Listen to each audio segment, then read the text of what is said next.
Assalamualaikum everyone. I hope you all are doing well. So in today's class, we are going to learn about Piaget's theory of cognitive development. So let's see what is Piaget theory of cognitive development and who gave this theory.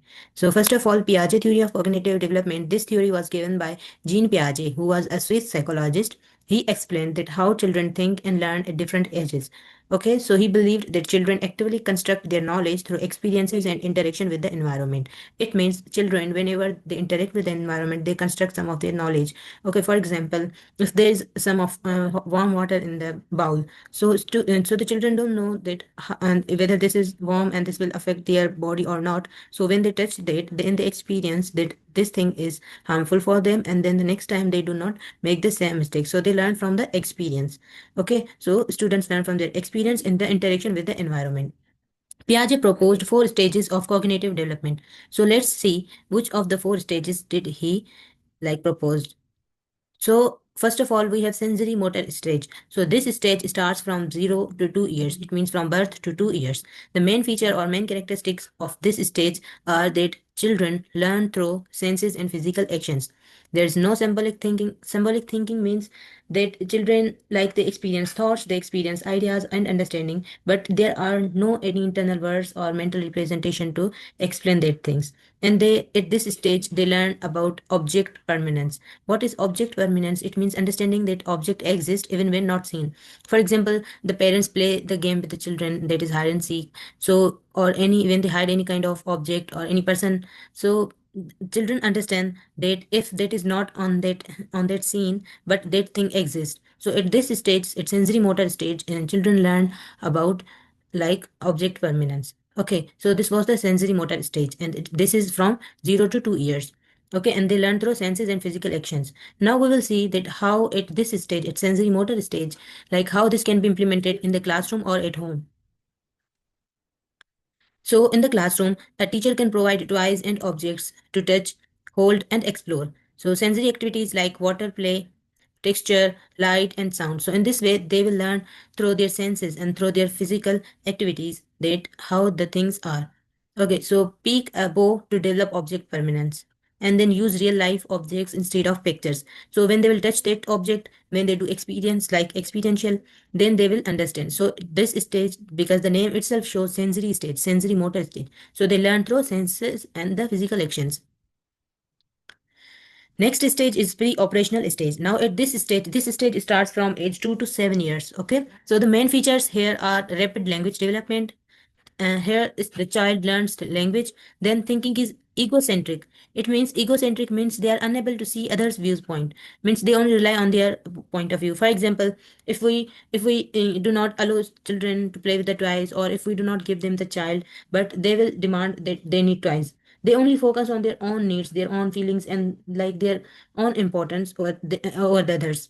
Okay, so this is what it means by egocentric. It means they are unable to see others' viewpoints. And they also learn at this pre-operational stage, they learn use of symbols like drawing, pretend, play. And at this stage, their imagination is very strong. You have to keep in mind that at this pre-operational stage, their imagination is very strong. Okay, so let's see how this can be used in the classroom. So, in the classroom, a teacher can use pictures, stories, and role play and pretend games. So, stories, as I told you, that it enhances the imagination. So, a teacher can use stories or pictures. She can provide like drawing, coloring, and creative activities, use simple words and concrete examples, and let children talk and express feelings. Okay, and avoid teaching high logical or abstract concept. Just simple concepts and use of simple words, and allows children to use express their own feelings. So in this way, we can we can use pre-operational stage in the classroom.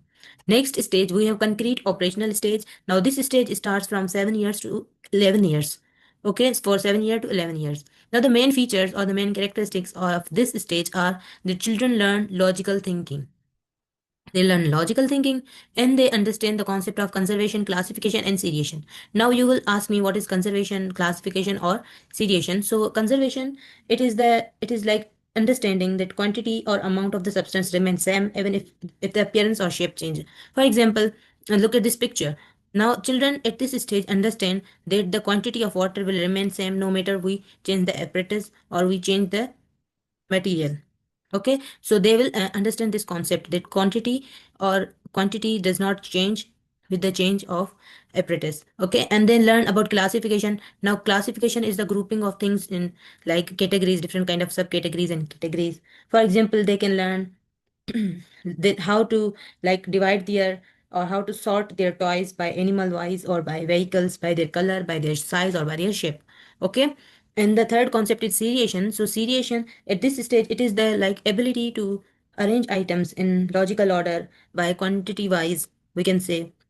Just suppose we give students different kind of sticks with different size, and we ask them to put in the different size, or arrange them in different like sizes according to size, so they can arrange those sticks in different sizes. So this is what we call seriation. Or we can ask them to organize their books on the shelf so they can arrange them according to their size. And it and this stage also, like children's thinking is still concrete but not abstract. Like they can feel, they can only understand concrete objects, not abstract concepts or metaphors, and their problem solving is better. Now we will see how this concrete operational stage, that is between 7 to 11 years, how this can be used in the classroom. Okay, so in the classroom, teacher can use hands-on learning like blocks, charts, models, or in the real life objects as shown in this picture.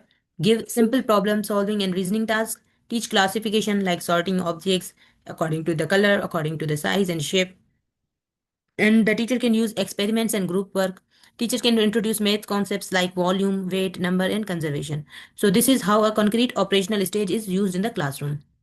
Lastly, we have formal operational stage. Now this stage starts from 12 years up to and it goes on. Means from 12 years to adulthood and goes on. So the main features of this stage are that abstract and scientific thinking are obviously have been grown, have been developed, and here hypothesis is formed and logical reasoning like planning, analyzing, and evaluating skills are developed in the children. Now they are no more children; they are adults. Or okay, so what are the characteristics at this stage? That abstract and scientific thinking are developed, hypothesis, logical reasoning, planning, and analysis. All these things are developed at formal operational stage. Now let's see how this can be used in the classroom. So in the classroom, a teacher can use debates, discussions, and critical thinking. She can use hypothetical problems like if a certain problem or scenario based problem, that if a certain problem arises, what should be done, or if this is done, then what if not.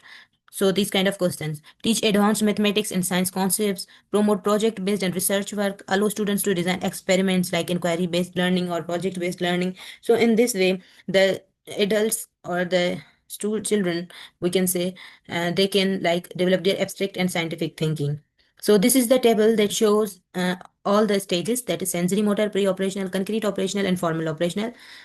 Yes, and this is their age, and this is the key features that in sensory motor learning through senses, pre-operational symbolic thinking and egocentric, and in concrete operational logical concrete thinking, and then in the formal they are able to do abstract thinking. Okay, and the examples or the activities are toys and sensory play and sensory motor, role play and storytelling in pre-operational, and experiments and classification and concrete, and debates and hypothesis in formal operational.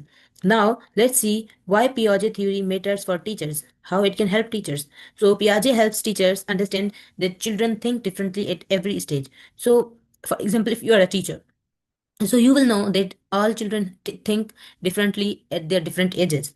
Okay, and that learning must match the child's developmental level. So if the children is in like 2 years, or if he is like 5 to 8 years, then a teacher must know that which activities will best suit him. Okay, so hands-on meaningful activities help children construct their knowledge. Teaching should move from simple to concrete, and then from concrete to abstract thinking. So in this way, this theory, Piaget theory of cognitive development, helps a teacher to design different kind of activities for different kind of students at different levels. So this was all about today. Thank you so much. Don't forget to like, subscribe, and share my videos. Allah Hafiz and take care.